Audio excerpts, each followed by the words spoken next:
예전에는 그나마 땅을 사놓은 다음에 분양을 했어요. 그래서 미분양이 난 거예요. 근데 지금은 땅을 사놓고요, 분양도 못하고 있어요. 그래서 미분양 세대수가 적은 거예요. 땅만 갖고 있는 거예요. 시작도 못하고. 그러니까 더 위험한 상황이다, 그때보다.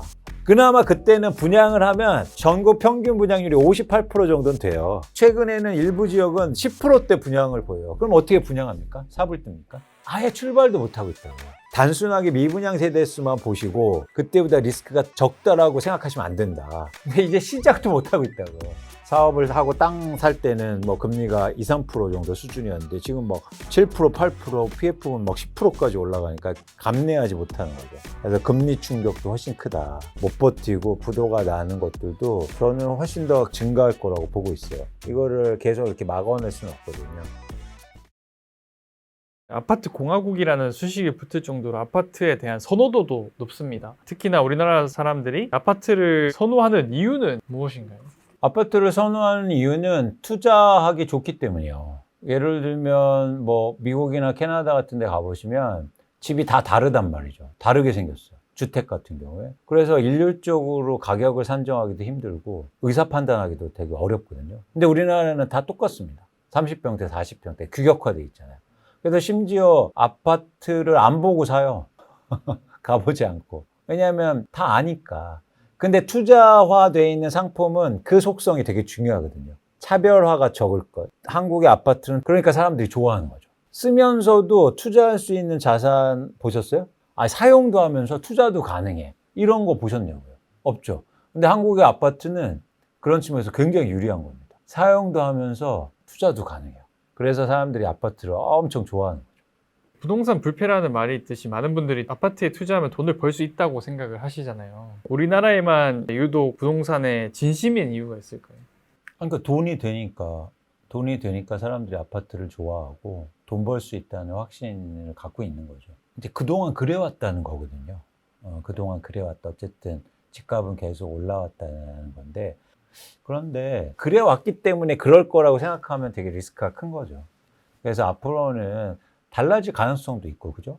그렇기 때문에 이제 또 훨씬 더 잘해야 된다는 겁니다. 집값을 뭐 비싸게 사서 마냥 기다려서는 안 된다. 내 집 마련하더라도 떨어졌을 때 사는 게 중요하다. 왜냐면 안 오를 수가 있단 말이죠. 근데 떨어진 거는 회복할 수 있으니까. 그래서 훨씬 더 가격이라든지 투자를 앞으로 잘 하셔야 될 필요가 있다는 거죠. 예전하고 다른 환경이다. 그런 측면에서 그 변화를 여러분들이 인지하실 필요가 있습니다. 이런 거거든요. 그러니까 아주 간단한 거예요. 그러니까 이게 이제 물리 같은 건데, 예를 들어서 사람의 몸도 무거워질수록 어떻습니까? 더 둔해지잖아요. 그러니까 예전처럼 한국의 자산 가격이 예를 들어서 아파트가 뭐 3억, 5억 했을 때는 갑자기 10억도 되고 20억도 될 수 있었는데 지금 막 20억, 30억짜리가 60억 되고 70억 대 이럴 수 있을까? 이거는 너무 상식선이기 때문에. 그래서 여러분들이 훨씬 더 아파트에 대해서 부동산 시장에서 더 주의하셔야 되고, 그렇기 때문에 이 변동성이 중요하다는 거예요. 내 집 마련할 때도 떨어졌을 때 사야 되고, 왜냐면 그만큼 불확실성과 리스크가 크다.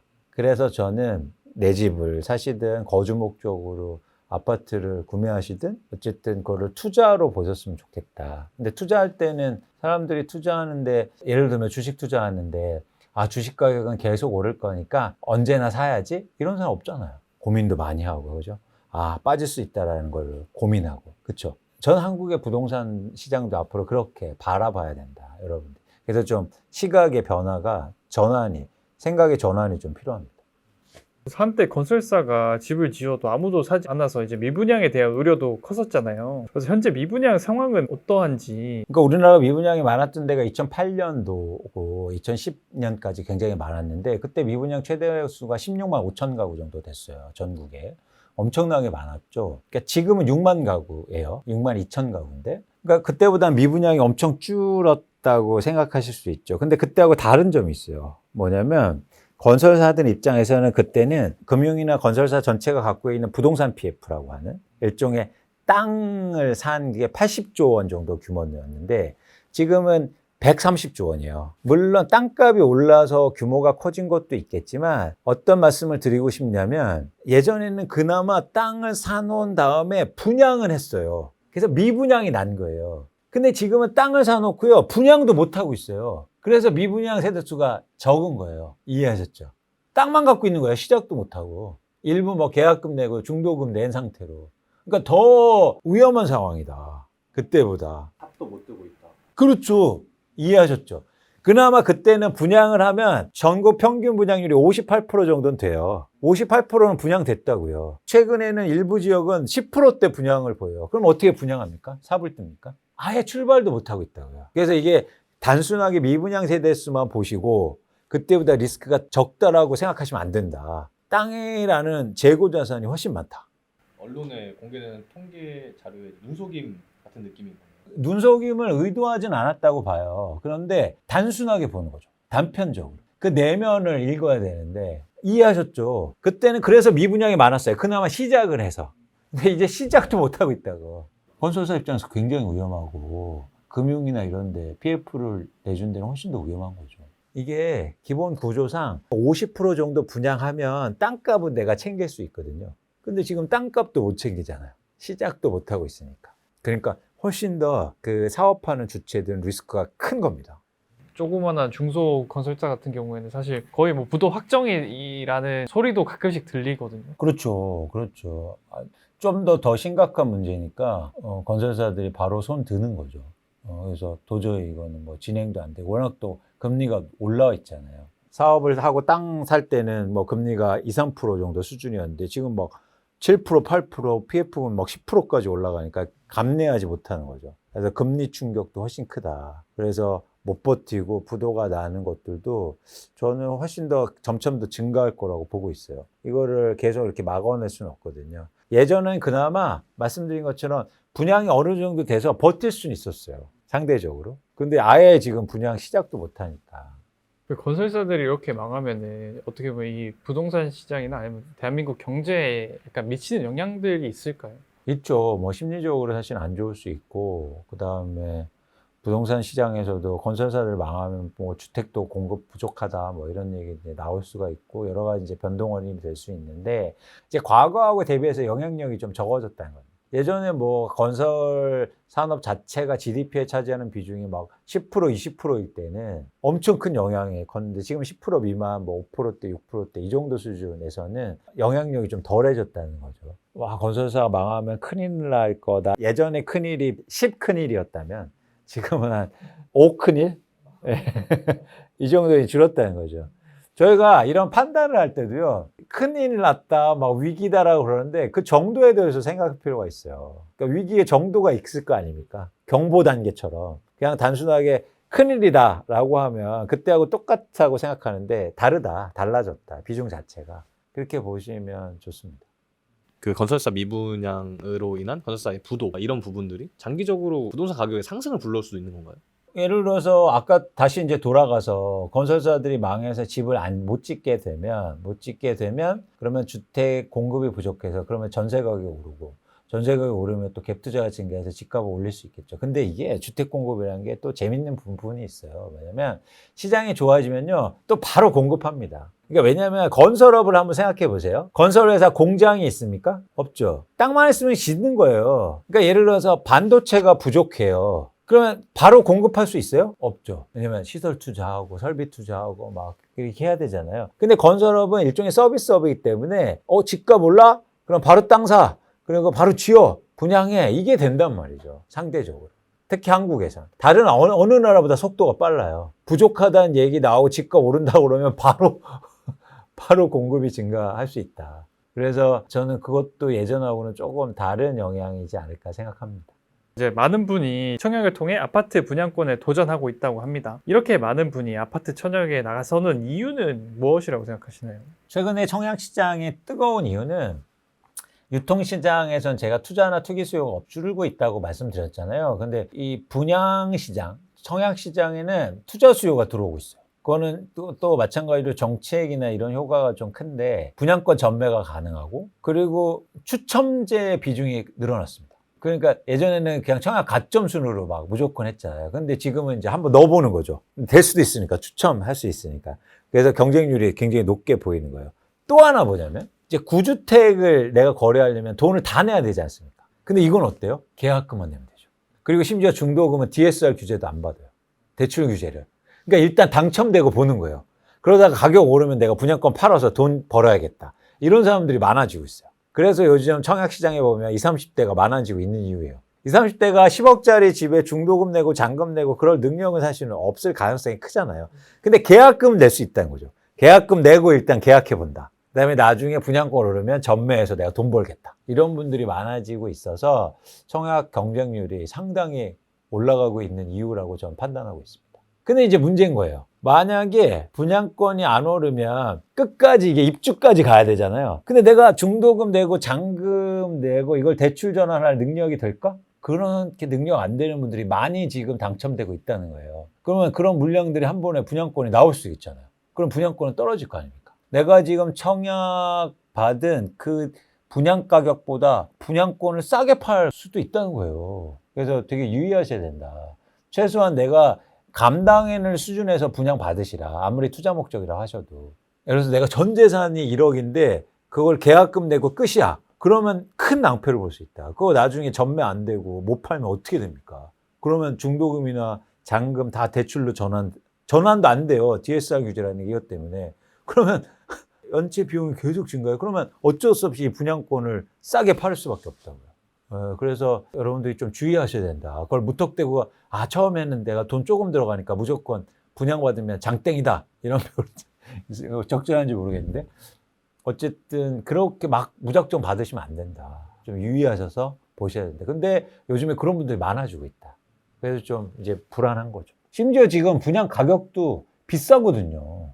분양 가격이 비싼데 거기서 만약에 나중에 분양권의 처리가 안 된다면 그러면은 사주는 사람 없을 때 어떻게 할 거냐라는 겁니다.